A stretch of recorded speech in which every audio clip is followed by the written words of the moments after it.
किन्नरों की उत्पत्ति के बारे में जानकारियां वाल्मीकि रामायण के उत्तरकांड में वर्णित हैं। लेकिन किन्नर का अस्तित्व कैसे शुरू हुआ, इससे जुड़ी एक दिलचस्प पौराणिक कथा भी है। कथा के अनुसार प्रजापति नाम के राजा के यहाँ एक पुत्र ने जन्म लिया, जिसका नाम राजा ने इल रखा। इल एक दिन अपना शौक पूरा करने के लिए शिकार पर निकले। शिकार की चाहत में वो जंगल में आगे बढ़ते चले गए और उस पर्वत पर पहुंच गए जहां भगवान शिव मां पार्वती के साथ क्रीड़ा कर रहे थे।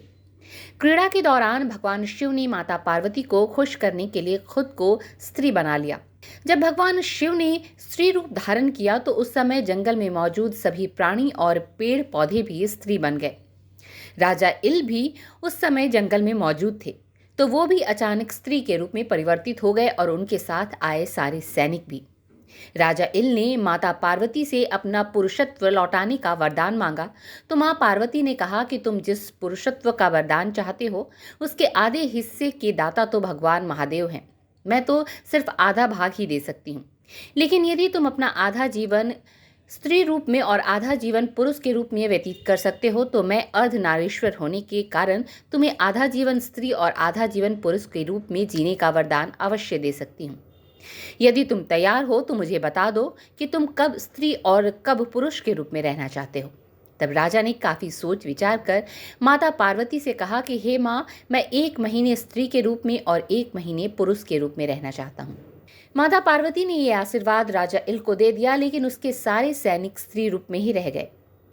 माता पार्वती ने यह भी कहा कि जब तुम पुरुष के रूप में रहोगे तो तुम्हें अपना स्त्री रूप याद नहीं रहेगा, और जब तुम अपने स्त्री रूप में रहोगे तो तुम्हें अपना पुरुष रूप याद नहीं रहेगा। इस तरह राजा इल एक किन्नर के रूप में 1 महीने पुरुष इल और 1 महीने स्त्री इल के रूप में रहने लगे। यही कारण है कि रंगभरी एकादशी के बाद बाबा बड़े शिवधाम का पट बंद कर दिया जाता है।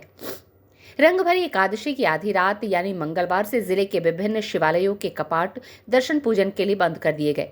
अब महादेव का कपाट होली के बाद 14 मार्च को खुलेगा। कपाट बंद किए जाने से पहले महादेव की भव्य आरती उतारी गई। हर हर महादेव के जयकारे के साथ शिवालय के कपाट बंद हुए। गोपीगंज नगर स्थित बड़े शिवधाम में विराजमान महादेव का रंगभरी एकादशी की रात दर्शन पूजन और अबीर गुलाल अर्पित करने के बाद मंदिर के कपाट बंद कर दिए गए। बंद कपाट होली के बाद शनिवार को खोला जाएगा। तब तक सुबह शाम मंदिर के बाहर से आरती की जाएगी। रंगभरी एकादशी के मौके पर नगर सहित ग्रामीण क्षेत्रों में दर्जनों शिवालयों पर महोत्सव का आयोजन किया गया। स्ट्रीट बस के लिए भदोही से नितेश श्रीवास्तव की रिपोर्ट। बात खुलेगा, क्या कारण है, क्यों बंद किया जाता है? जैसा कि सर्वविदित है, भगवान आशुतोष अघोड़दानी भोलेनाथ का बारात विवाह महाशिवरात्रि के दिन हुआ था और भगवान भोलेनाथ रंगभरी एकादशी के दिन गौना लेकर माता पार्वती को काशी क्षेत्र में प्रवेश किए थे। उस समय यह पूरा एक वन क्षेत्र था जो 20 कोस की दूरी में फैला हुआ था और इसको प्रयाग वन कहा जाता था। माता ने भगवान भोलेनाथ से कहा कि हमको एकांत चाहिए, तो माता ने कहा कि जो इस वन क्षेत्र में प्रवेश करेगा उसका रूप तुरंत स्त्री का हो जाएगा। यह वन को श्राप दे दिया। उसी समय सारे जीव जो पुरुष रूप में थे सब स्त्री रूप में परिणत हो गए। यहाँ तक कि वृक्ष पौधे भी जो भी पुरुष रूप में थे सब स्त्री रूप में परिणत हो गए, इसलिए कि माता पार्वती को एकांतवास मिल सके। उसी समय अयोध्या के राजा जो बहुत ही धर्मात्मा थे इल, वो गलतीवश इस काम्य क्षेत्र में प्रवेश कर गए, जिसके कारण वो भी स्त्री रूप में परिणत हो गए। अब उनको बड़ा ग्लानि हुआ, दुख हुआ कि मैं अयोध्या का सम्राट और अब स्त्री रूप में हो गया हूँ, तो मैं अब पुनः अयोध्या कैसे जा सकता हूँ।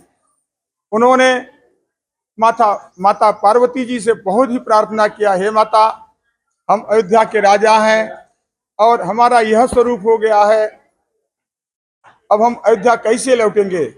माता बड़ी ही दयालु थी। उन्होंने कहा जाइए, आप 1 महीने तक पुरुष रूप में रहेंगे और 1 महीने तक स्त्री रूप में रहेंगे। तब से उनका नाम इला पड़ गया। उन्होंने बुद्ध से शादी किया और उससे एक बच्चा पैदा किया। वह बच्चा जब अपने पिता को देखता था कि ये मेरे पिता 1 महीने तक स्त्री रूप में है और 1 महीने तक पुरुष रूप में है, उनको बहुत ही गिलानी हुआ। उस बच्चे ने घोर तपस्या की और अपने पिता को माता पार्वती के श्राप से मुक्त कराने के लिए भगवान भोलेनाथ से प्रार्थना किया, हे प्रभु, हमारे पिता को फिर से पुनः पुरुष रूप में परिणित कर दिया जाए। भगवान भोलेनाथ ने कहा कि यह श्राप तो अक्षम्य है, हम इसमें कुछ नहीं कर सकते। फिर उन्होंने तपस्या किया और माता पार्वती और भोलेनाथ के संयुक्त आशीर्वाद से वह इला पुनः पुरुष रूप में परिणित होकर इल रूप में विराजमान हुई और अयोध्या नरेश राजा इल के रूप में वो पुनः अयोध्या में अपना शासन करने लगे। कब खुलेगा? और आज भी हम लोग उसी परंपरा का निर्वहन करते हुए रंगभरी एकादशी के सायंकालीन शयन आरती के बाद यह पट बंद कर दिया जाता है और होली के दूसरे दिन मंगला आरती के समय यह पट आम दर्शनार्थियों के लिए खोल दिया जाता है और तब तक आम दर्शनार्थी लोग बाहर से भगवान भोलेनाथ का पूजन अर्चन किया करते हैं। मैं रामकृष्ण खट्टू, सचिव बाबा बड़े शिवधाम सेवा समिति गोपीगंज के तरफ से सभी प्रदेशवासियों को और सभी देशवासियों को होली की हार्दिक शुभकामनाएं। भगवान भोलेनाथ उनके जीवन में अपार खुशियां भर दें और इसी तरीके से माननीय प्रधानमंत्री नरेंद्र दामोदर दास मोदी और उत्तर प्रदेश के मुख्यमंत्री माननीय योगी आदित्यनाथ जी महाराज के कुशल निर्देशन में हमारा प्रदेश और देश आगे बढ़ता रहे, यही हम सभी लोगों की हार्दिक अपेक्षा है।